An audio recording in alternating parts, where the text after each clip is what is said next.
पहलगाम हमले से जुड़ी बड़ी खबर। हमले वाली जगह से बाइक बरामद हुई है।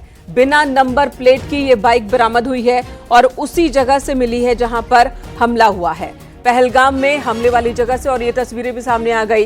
बिना नंबर प्लेट की ये बाइक है और ऐसा अनुमान लगाया जा रहा है, आशंका जताई जा रही कि इसी बाइक से हमलावर आए होंगे। यहां पर बिना नंबर प्लेट की एक बाइक बरामद हुई है, क्योंकि पहलगाम जो जगह है वहां तक 4 व्हीलर नहीं पहुंच सकता, पैदल जाना होता है या फिर घोड़े खच्चर से, और स्थानीय लोग बाइक का भी इस्तेमाल करते हैं।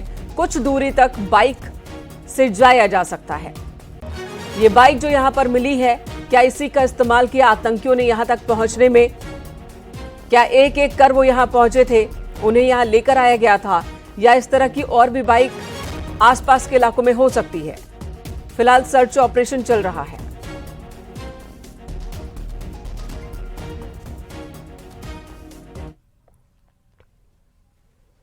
और पहलगाम हमले पर सूत्रों के हवाले से बड़ी खबर आ रही है कि 4 आतंकियों ने पहलगाम में हमला किया था। आतंकियों में 3 विदेशी और एक स्थानीय हैं आतंकियों में शामिल। ये खबर सूत्रों के हवाले से आ रही है कि कुल 4 दहशतगर्द थे जो चुन चुनकर लोगों को मौत के घाट उतार रहे थे, गोलियां बरसा रहे थे, जिन्होंने 50 से ज्यादा राउंड की फायरिंग की और पहलगाम, जिसे मिनी कश्मीर कहते हैं, जन्नत को जहन्नुम बनाने की उनकी ये कोशिश। 4 आतंकियों की बात सामने आ रही है, जिनमें 3 विदेशी बताए जा रहे हैं, वहीं एक स्थानीय बताया जा रहा है। सूत्रों के हवाले से यह बड़ी खबर आ रही है, पहलगाम आतंकी हमले से जुड़ी हुई।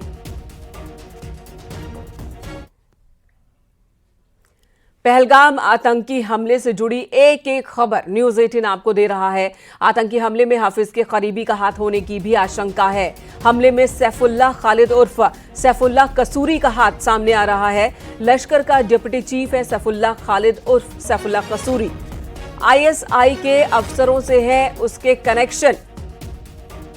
सैफुल्लाह खालिद, जिसकी तस्वीर इस वक्त आप देख रहे हैं, आईएसआई से इसका कनेक्शन है। लश्कर का डिप्टी चीफ है सैफुल्लाह खालिद उर्फ सैफुल्लाह कसूरी, और इसके हाथ होने की बात सामने आ रही है। आशंका है कि इसी ने घाटी में दहशत मचाने की कोशिश की, इसी ने वहां पर सैलानियों को टारगेट कर हमला करवाया।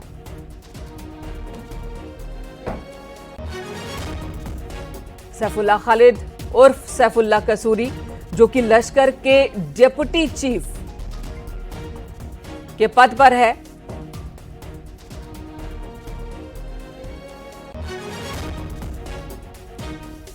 द रेजिस्टेंस फ्रंट नाम के आतंकी संगठन TRF, उसने इस आतंकी हमले की जिम्मेदारी ली है। आतंकी संगठन लश्कर तैयबा का नया फ्रंट है TRF। हमले में 3 विदेशी और एक स्थानीय आतंकी शामिल था। हमले से पहले आतंकियों ने इलाके की रेकी भी की थी। TRF को लेकर कही जाती है बात, इससे पहले भी कई आतंकी हमले उसने किए, लेकिन अभी तक सैलानियों को टारगेट नहीं किया था। लेकिन इस बार सैलानियों को भी टारगेट किया है TRF के आतंकियों ने।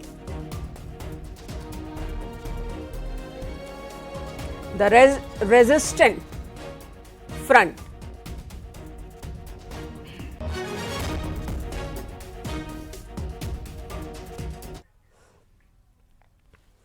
गृह मंत्री अमित शाह आज सुबह आतंकी हमले वाली जगह का दौरा कर सकते हैं, घायलों से भी मुलाकात कर सकते हैं, और इससे पहले कल ही श्रीनगर वो पहुंच गए थे। राजभवन में हाई लेवल मीटिंग की। गृह मंत्री अमित शाह घायलों से मिलने भी जा सकते हैं। उधर कायराना हमले के लिए जिम्मेदार आतंकियों की तलाश के लिए पहलगाम में बड़े पैमाने पर आतंकवाद विरोधी अभियान जारी है।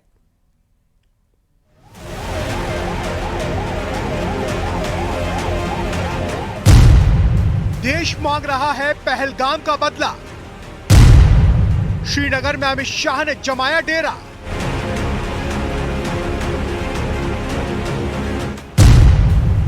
LOC पर अलर्ट, दहशत में है पाकिस्तान। कायराना हरकत का बदला लेगा हिंदुस्तान। अमरनाथ यात्रा से पहले आतंकवादियों की कायराना हरकत का हिसाब होने वाला है। पाकिस्तान की सेना बंकर में मुंह छिपाकर बैठी है। एलओसी पर हिंदुस्तान की सेना पहलगाम का बदला लेने के लिए तैयार खड़ी है। धर्म पूछकर पर्यटकों को मौत के घाट उतारने वाले आतंकियों को जहन्नुम पहुंचाने के लिए पूरे इलाके में सर्च ऑपरेशन चलाया जा रहा है। और इस सब के बीच देश के गृह मंत्री अमित शाह ने श्रीनगर में डेरा जमा लिया है। खबर है कि गृह मंत्री अमित शाह आज पहलगाम जा सकते हैं। इसके पहले देर रात अमित शाह ने श्रीनगर में हाई लेवल मीटिंग की। कश्मीर रवाना होने से पहले पीएम मोदी को हमले की जानकारी दी और हमले के तुरंत बाद दिल्ली में अमित शाह ने बैठक भी ली।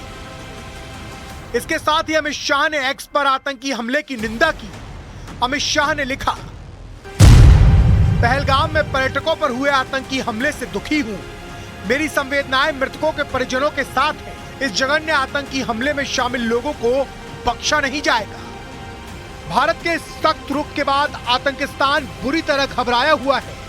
पाकिस्तान ये बात बहुत अच्छे से जानता है कि उसकी पनाह में पल रहे आतंकियों का हिसाब हिंदुस्तान जरूर करेगा। यही वजह है कि एलओसी पर पाकिस्तान की सेना मुंह छिपाकर बैठी है, क्योंकि पहलगाम में हुए आतंकी हमले के तार पाकिस्तान से जुड़ते नजर आ रहे हैं।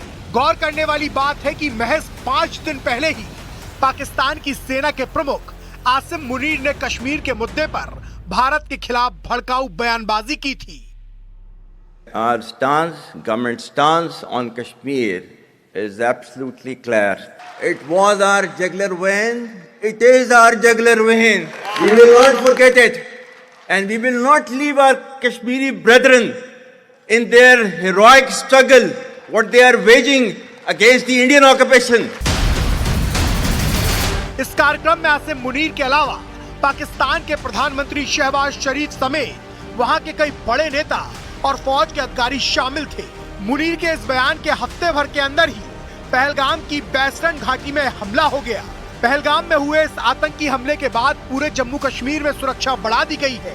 चारों तरफ सुरक्षा बल के जवान तैनात कर दिए गए हैं ताकि जल्द से जल्द आतंकियों को पकड़ा जा सके। सिक्योरिटी फोर्सेस की बारी नफरी है, इस सारे डेंस फॉरेस्ट में जो है वो तैनात की गई है। सर्च ऑपरेशन जारी है। पहलगाम में चारों तरफ सुरक्षा बल के जवानों ने पहरा सख्त कर दिया है। जमीन तो जमीन, आसमान से भी निगरानी बढ़ा दी गई है।